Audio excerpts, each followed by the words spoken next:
Hello అండి, అందరికీ నమస్కారం. వెల్కమ్ టు మై ఛానల్ ఆహా ఏమి రుచి. ఈరోజు మన వీడియోలో కోనసీమలో ఎంతో ఫేమస్ అయిన కోడికూర కొబ్బరి అన్నం తయారు చేసి చూపించబోతున్నాను. నాటుకోడి లేకపోయినా ఫారం కోడితో నాటుకోడిని మించిన టేస్ట్తో ఈ కూర అదిరిపోతుందండి. కొబ్బరి అన్నం అయితే కమ్మగా ఉంటుంది, ముద్ద మీద ముద్ద లాగిచ్చేస్తారు, అంత బాగుంటుందండి. మన ఇంటికి చుట్టాలు వచ్చినప్పుడు గాని మీకు నోరు ఊరించే రుచితో ఏదైనా నాన్ వెజ్ స్పెషల్ తినాలి అనిపించినప్పుడు గాని నేను చెప్పిన విధంగా చేసుకుని తినండి, మళ్ళీ మళ్ళీ ఇదే కావాలని అంటారు. మరి కోనసీమ స్పెషల్ కొబ్బరి అన్నం కోడికూర ఎలా తయారు చేసుకోవాలో చాలా సింపుల్ గా పక్కా కొలతలతో చేసి చూపించబోతున్నానండి. వీడియో అక్కడ కూడా స్కిప్ చేయకుండా చూడండి. వీడియోని లైక్ చేయడం మాత్రం మర్చిపోవద్దు, తప్పకుండా లైక్ చేయండి, ఛానల్ని సబ్స్క్రైబ్ చేసుకోండి. ఇక మనం లేట్ చేయకుండా కొబ్బరి అన్నం కోడికూర ఎలా తయారు చేసుకోవాలో చూద్దాము. ముందుగా మనం కొబ్బరి అన్నం కోడికూర తయారు చేసుకోవడానికి ముందైతే నేను కోడికూరను తయారు చేస్తున్నానండి. కోడికూరను తయారు చేసుకోవడానికి కేజీన్నర ఫారం కోడి మాంసం తీసుకున్నానండి. దీన్ని శుభ్రంగా కడుక్కోవాలి. 1-2 సార్లు శుభ్రంగా కడుక్కున్న తర్వాత ఇందులో ఉండే గుడ్లని లివర్ని తీసుకుని ఒక చిన్న బౌల్లో వేసుకుని పక్కన పెట్టుకుందామండి. కూర ఉడికేటప్పుడు వేసుకోవాలి. ఏ టైంలో వేసుకోవాలో నేను వీడియోలో చూపిస్తాను. ఇప్పుడు ఈ చికెన్లో ఒక 2 టేబుల్ స్పూన్లు కారం, 1 స్పూన్ సాల్ట్, 1/4 టేబుల్ స్పూన్ పసుపు వేసుకుని మొత్తం అంతా కూడా బాగా కలపాలి. ఉప్పు కారం అంతా కూడా ముక్కలకి బాగా పట్టించాలండి. మొత్తం అంతా కూడా బాగా కలిపేసి దీనిపైన మూత పెట్టేసి ఒక అరగంట పాటు పక్కన పెట్టేసుకుందాము.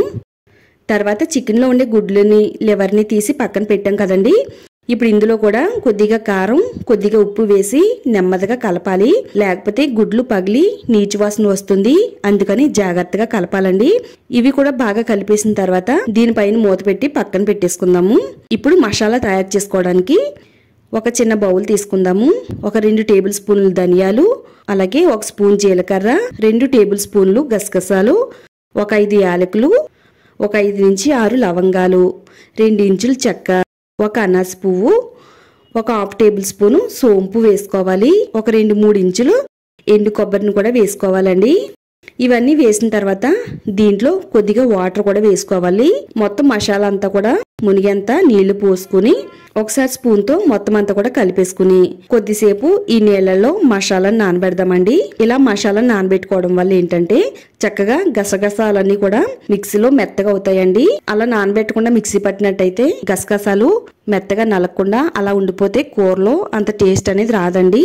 కొద్దిసేపు నానబెట్టుకున్న తర్వాత ఇప్పుడు మిక్సీ జార్ తీసుకుని వాటర్ తో సహా వేసేసుకోవాలండి. దీనిపైన మూత పెట్టేసి మెత్తని పేస్ట్ లాగా గ్రైండ్ చేసుకోవాలి. చూడండి, ఇక్కడ నేను చూపించిన విధంగా మెత్తని పేస్ట్ కింద మిక్సీ పట్టుకుని పక్కన పెట్టేసుకుందాము. తర్వాత స్టవ్ పైన కుక్కర్ పెట్టుకుని ఒక 3 టేబుల్ స్పూన్లు వేరుశెనగ నూనెని వేసుకోవాలి. ఆంధ్ర వాళ్ళు ఎక్కువగా వేరుశెనగ నూనెనే వాడతారండి. మామూలుగా మీరు ప్రతిరోజు వాడుకునే నూనెని కూడా వేసుకోవచ్చు. ఇప్పుడు నూనె వేడైన తర్వాత మీడియం సైజులో ఉండే 4 ఉల్లిపాయలను తీసుకుని సన్నగా చిన్న చిన్న ముక్కల కింద కట్ చేసుకుని ఫ్రై చేసుకోవాలండి. కొద్దిగా సాల్ట్ కూడా వేస్తున్నాను. ఉల్లిపాయలు 1 నిమిషం పాటు వేగిన తర్వాత ఒక 2 రెబ్బల కరివేపాకు వేసుకోవాలి.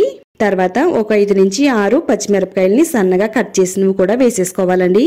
ఆంధ్ర వాళ్ళ వంటల్లో ఎక్కువగా నాన్ వెజ్ వండేటప్పుడు కరివేపాకును వేస్తారండి. మరింత రుచి వస్తుంది, అలాగే ఫ్లేవర్ కూడా చాలా బాగుంటుందండి. ఉల్లిపాయలు బాగా వేగిన తర్వాత ఇందులో ఒక 2 టేబుల్ స్పూన్లు అల్లం వెల్లుల్లి పేస్ట్ వేసుకోవాలండి. అల్లం వెల్లుల్లి పేస్ట్ వేసి బాగా వేయించాలి. వీటిలో ఉండే పచ్చిదనం అంతా పోయేంత వరకు వేయించిన తర్వాత మాంసానికి కారం ఉప్పు పట్టించి పక్కన పెట్టుకున్నాం కదా, ఇలా వేయించుకున్న ఉల్లిపాయ ముక్కల్లో వేసుకుని స్టవ్ ని హై ఫ్లేమ్ లో పెట్టుకుని ఈ చికెన్ ని 5 నిమిషాల పాటు కలుపుతూ ఉండాలండి. ఇలా కలపడం వల్ల ఇందులో ఉండే నీచు వాసన పోయి కూర మంచి రుచిగా ఉంటుంది. ఇప్పుడు మొత్తం అంతా బాగా కలిపేసి దీనిపైన మూత పెట్టి కొద్దిసేపు చికెన్ని ఉడకనిద్దామండి. ఇలా ఉడికిస్తే చికెన్లో నుంచి నీళ్ళు అనేవి ఊరుతాయండి. ఇలా ఊరి నీళ్ళన్నీ కూడా మగ్గిపోయేదాకా ఇలా మనం వేయించాలి. చూడండి, ఇక్కడ నాకు ఆయిల్ అనేది సెపరేట్ అవుతుంది కదా, ఇలా ఆయిల్ సెపరేట్ అయ్యేంత వరకు చికెన్ ఇలా వేయించాలి. ఇప్పుడు దీనిపైన 3 టేబుల్ స్పూన్లు కారం వేసుకోవాలి. 1 స్పూను సాల్ట్ వేసుకోవాలండి. మనం ఆల్రెడీ చికెన్ కలిపేటప్పుడు కారం ఉప్పు వేసాం కదా, అందుకని ఇప్పుడు మీరు ఉప్పుని చూసుకుని వేసుకుంటే సరిపోతుందండి. ఉప్పు కారం వేసిన తర్వాత మనం ఆల్రెడీ మిక్సీ పట్టిన మసాలా పేస్ట్ని కూడా వేసేసుకోవాలి. ఉప్పు కారం మసాలా అంతా కూడా వేసేసిన తర్వాత దీనిపైన కొద్దిగా కొత్తిమీర తొరిగిని కూడా వేసుకుని మొత్తం అంతా కూడా బాగా కలిపేసుకోవాలి. ఇప్పుడు మనం స్టవ్ ని మీడియం ఫ్లేమ్ లో పెట్టుకుని దీనిపైన మూత పెట్టి ఉడికించాలండి. ఇలా మనం మూత తీసి మధ్య మధ్యలో కలుపుతూ ఉండాలి, లేకపోతే అడుగు బాగాన మాడిపోతుందండి. అలా మాడిపోకుండా ఉండాలి అంటే ఇలా మనం మధ్య మధ్యలో కలుపుతూ ఉండాలి. చూడండి, మనకి ఆయిల్ అనేది సెపరేట్ అయిపోయింది కదా.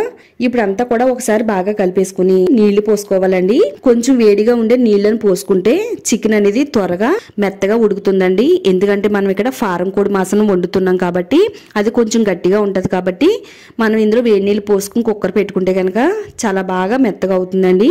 అలాగే చిన్న చిన్న గుడ్లకి కారం పెట్టి ఉంచాం కదా, ఇప్పుడు వాటిల్ని కూడా ఇందులో వేసేయాలండి. ఒకసారి నెమ్మదిగా గరిటతో కలిపేసుకోవాలి. ఉప్పు కారం సరిపోయిందో లేదో సరి చూసుకోండి. మొత్తం అంతా ఒకసారి బాగా కలిపేసుకుని కుక్కర్ మూత పెట్టేసుకోవాలి. స్టవ్ ని లో ఫ్లేమ్ లో పెట్టి ఒక 7 నుంచి 8 విజిల్స్ వచ్చే వరకు ఉడికించాలండి. 7 నుంచి 8 విజిల్స్ వచ్చిన తర్వాత స్టవ్ ఆఫ్ చేసేసి కుక్కర్ లో ఉండే ఆవిరి మొత్తం బయటకు వచ్చేంత వరకు మూతని అట్లానే ఉంచాలండి. ఆవిరి అంతా పోయిన తర్వాత ఇప్పుడు మూత తీసి ముక్క ఎలా ఉడికిందో ఒకసారి చూద్దామండి. ఒకవేళ మీకు ముక్క అనేది మెత్తగా ఉడకకపోతే గనక మీరు అందులో మరలా కొద్దిగా వేడి నీళ్ళు పోసుకుని ఒక 2-3 విజిల్స్ వచ్చే వరకు ఉడకనిస్తే సరిపోతుందండి. ఎంతో రుచిగా ఉండే కోడి కూర అయితే రెడీ అయిపోయిందండి. ఇదే విధంగా మీరు కూడా కర్రీని తయారు చేసుకోండి. ఇప్పుడు కొబ్బరి అన్నాన్ని రెడీ చేసుకుందాము. నేను ఇక్కడ 1.5 కేజీ రైస్ కి కొబ్బరి అన్నాన్ని తయారు చేస్తున్నానండి. నేను ఇక్కడ ఒక 5 కొబ్బరికాయలను తీసుకున్నాను. ఈ రైస్ వండడానికి కొబ్బరికాయలు కొంచెం ముదురుగా ఉండేవి తీసుకుంటే కొబ్బరి పాలు చిక్కగా వస్తాయండి. అలాగే మనకి కొబ్బరి రైస్ అనేది చాలా కమ్మగా ఉంటుంది. ఇలా చిన్న చిన్న ముక్కల కింద కట్ చేసుకోవాలండి. మనం మిక్సీ పట్టేటప్పుడు తొందరగా పేస్ట్ అనేది అవుద్దండి. ఇప్పుడు మిక్సీ జార్ తీసుకుని అందులో కొన్ని కొబ్బరికాయ ముక్కలు వేయాలి. ఇందులో కొంచెం గోరువెచ్చగా ఉండే నీళ్లను పోసుకుని మూత పెట్టేసి మిక్సీ పట్టాలండి. వీలైనంత మెత్తని పేస్ట్ లా మిక్సీ పట్టుకుంటే కొబ్బరి పాలు అనేవి చాలా ఎక్కువ వస్తాయండి. ఇక్కడ నేను చూపించిన విధంగా మెత్తని పేస్ట్ లాగా అయితే పట్టుకోండి. ఇదే విధంగా మొత్తం కొబ్బరి ముక్కలన్నిటిని కూడా పేస్ట్ కింద చేసుకోవాలండి. గ్రైండ్ చేసి పెట్టుకున్న కొబ్బరి పేస్ట్ ని ఒక పాత్రలోకి స్ట్రైన్ చేసుకుందాము. పల్చగా ఉండే ఒక క్లాత్ తీసుకుని దానిపైన ఈ కొబ్బరి గుజ్జునంతా కూడా వేసి మనం పిండినట్టయితే చక్కగా మనకి కొబ్బరి పాలు ఒక్క చుక్క కూడా మిగలకుండా బయటకు వచ్చేస్తాయండి. మీరు ఎప్పుడు కొబ్బరి రైస్ వండినా గానీ ఇలా క్లాత్ సహాయంతోనే పిండుకోండి. మనం స్ట్రైనర్ తో పిండామనుకోండి కొద్దిగా కొబ్బరి పాలు అనేవి ఉండిపోతూ ఉంటాయండి. పిప్పు మాత్రమే బయటికి వెళ్తుంది, మనకి పాలు అనేవి చక్కగా వచ్చేస్తాయండి. ఇప్పుడు రైస్ తయారు చేసుకోవడానికి స్టవ్ పైన కొంచెం వెడల్పుగా మందంగా ఉండే గిన్నెని పెట్టుకోవాలండి. నేనైతే ఇక్కడ 1.5 కేజీ రైస్ అయితే తయారు చేస్తున్నాను కాబట్టి కొంచెం పెద్దగా ఉండే గిన్నెని పెట్టుకున్నానండి. ఇందులో ఒక 3 టేబుల్ స్పూన్ల వరకు ఆయిల్ వేసుకోవాలి. ఆయిల్ వేడైన తర్వాత ఇందులో ఒక గుప్పెడు జీడిపప్పుని వేసుకుని కొద్దిగా ఫ్రై చేసుకోవాలి. జీడిపప్పు కొద్దిగా ఫ్రై అయిన తర్వాత ఇందులో ఒక 3 రెబ్బలు కరివేపాకుని వేసుకుని స్టవ్ ని సిమ్ లో పెట్టుకుని కరివేపాకుని జీడిపప్పుని చక్కగా వేయించేసుకోవాలి. ఇలా వేయించేసుకున్న వీటిల్ని ఒక చిన్న బౌల్లోకి తీసేసుకుని పక్కన పెట్టేసుకుందామండి. ఇది ఎందుకంటే మనకి లాస్ట్ లో కొబ్బరి రైస్ అయిపోయిన తర్వాత దానిపైన గార్నిష్ చేసుకోవడానికి చాలా బాగుంటుందండి. ఇప్పుడు అదే ఆయిల్లో ఒక 2 ఇంచులు చెక్క వేసుకోవాలి. ఒక 5 నుంచి 6 యాలకులు కొద్దిగా దంచిన వేసుకుంటే బాగుంటుందండి ఫ్లేవర్ అనేది. ఒక అనాస పువ్వు, ఒక 5 నుంచి 6 లవంగాలు, ఒక బిర్యానీ ఆకు వేసి ఆయిల్లో కొద్దిగా వేయించాలి. తర్వాత మీడియం సైజులో ఉండే ఉల్లిపాయను తీసుకుని సన్నగా పొడవుగా కట్ చేసుకుని వేసుకోవాలండి. అలాగే ఒక 6 నుంచి 7 పచ్చిమిరపకాయలు కూడా సన్నగా పొడవుగా కట్ చేసుకుని వేసుకోవాలి. పచ్చిమిరపకాయలు ఉల్లిపాయలు ఆయిల్లో కొద్దిగా వేగిన తర్వాత ఇందులో ఒక 2 టేబుల్ స్పూన్లు అల్లం వెల్లుల్లి పేస్ట్ వేసుకుని వేయించాలండి. అల్లం వెల్లుల్లి పేస్ట్ లో ఉండే పచ్చి వాసన అంతా కూడా పోయేంత వరకు వేయించాలి. అలాగే ఇందులో కొద్దిగా కొత్తిమీర తొరుగు కూడా వేసుకోవాలి. మొత్తం అంతా కూడా బాగా వేయించిన తర్వాత నేనైతే ఇక్కడ లోటాతో 3 లోటాలు రైస్ ని తీసుకున్నానండి. అంటే కేజీ లెక్కనంటే 1.5 కేజీలండి. మనం రైస్ ని దేంతో అయితే కొలుచుకున్నామో దాంతోనే ఈ కొబ్బరి పాలని కూడా కొలతల కింద అయితే తీసుకోవాలండి. ఒక లోటా రైస్ కి 1.25 కొబ్బరి పాలను వేసుకోవాలండి. నేను ఇక్కడ కొబ్బరి పాలను అయితే వేస్తున్నాను. 1.25 చెప్పిన కొబ్బరి పాలను అయితే వేసానండి. ఒకవేళ మీకు కొబ్బరి పాలు అనేవి అంత ఎక్కువ లేకపోతే ఇందులో కొద్దిగా నీళ్ళను కూడా కలుపుకుని ఇందులో వేసుకోవచ్చు. కొబ్బరి పాలు వేసిన తర్వాత ఇందులో ఒక పావు టేబుల్ స్పూన్ పసుపు వేసుకోవాలి. రుచికి సరిపడినంత ఉప్పును కూడా వేసుకోవాలండి. ఇప్పుడు గరిటెతో అంతా కూడా బాగా కలిపేసుకుని దీనిపైన మూత పెట్టేసుకుని కొబ్బరి పాలను ఒక పొంగు వచ్చే వరకు మరిగించాలండి. కొబ్బరి పాలు ఒక మరుగు వచ్చిన తర్వాత రైస్ని వేసుకోవాలి. నేను ఇక్కడ 1.5 కేజీల బాస్మతి రైస్ని వేస్తున్నానండి. 1 నుంచి 2 సార్లు శుభ్రంగా కడిగేసుకుని 1 గంట పాటు నాననివ్వాలండి. మీరు కావాలి అనుకుంటే మామూలు రైస్తో కూడా ఈ కొబ్బరి అన్నాన్ని తయారు చేసుకోవచ్చండి. ఇందులో నీళ్ళేమీ లేకుండా వడపోసేసుకున్న రైస్ని మరిగిన పాలల్లో వేసుకుని ఒకసారి అంతా కూడా బాగా కలుపుకోవాలండి. చక్కగా దీనిపైన మూత పెట్టి స్టవ్ని మీడియం ఫ్లేమ్లో పెట్టుకుని దీన్ని ఉడకనివ్వాలండి. మధ్య మధ్యలో మూత తీసి కలుపుతూ ఉండాలండి. లేకపోతే రైస్ అంతా ఉండకట్టి మాడిపోయే అవకాశం కూడా ఉంటుంది. 3 నుంచి 4 నిమిషాల మధ్యలో ఒక్కొక్కసారి కలుపుతూ ఉండాలండి. చూడండి, ఒక 5 నిమిషాల తర్వాత చాలా వరకు రైస్ అనేది ఉడికిపోయిందండి. ఇంకా తడి ఏమైనా ఉన్నట్టు అనిపిస్తే గనక స్టవ్ని సిమ్లో పెట్టేసుకుని కొద్దిసేపు అలా ఉంచేస్తే ఈ రైస్ అంతా కూడా పొడి పొడిలాడుతూ కొబ్బరి అన్నం రెడీ అయిపోతుందండి. చూడండి, కొబ్బరి అన్నం అంతా కూడా పొడి పొడిలాడుతూ చాలా పర్ఫెక్ట్గా వచ్చిందండి.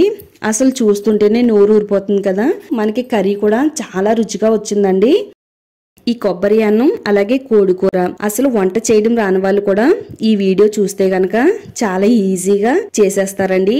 ఎందుకంటే నేను ఇక్కడ పక్కా కొలతలతో ఎలా తయారు చేసుకోవాలో చెప్పానండి. నిజంగా రుచి అనేది మామూలుగా లేదండి, చాలా టేస్టీగా ఉంది. ఈ వీడియో చూసిన తర్వాత మీరు ట్రై చేయండి. టేస్ట్ ఎలా వచ్చిందో ఈ వీడియో కామెంట్స్ బాక్స్లో షేర్ చేయడం మాత్రం అస్సలు మర్చిపోవద్దు. తప్పకుండా షేర్ చేయండి. ఇలాంటి మరిన్ని టేస్టీ రెసిపీస్ కోసం ఛానల్ని తప్పకుండా సబ్స్క్రైబ్ చేసుకోండి. వీడియోని లైక్ చేయడం మాత్రం మర్చిపోవద్దు.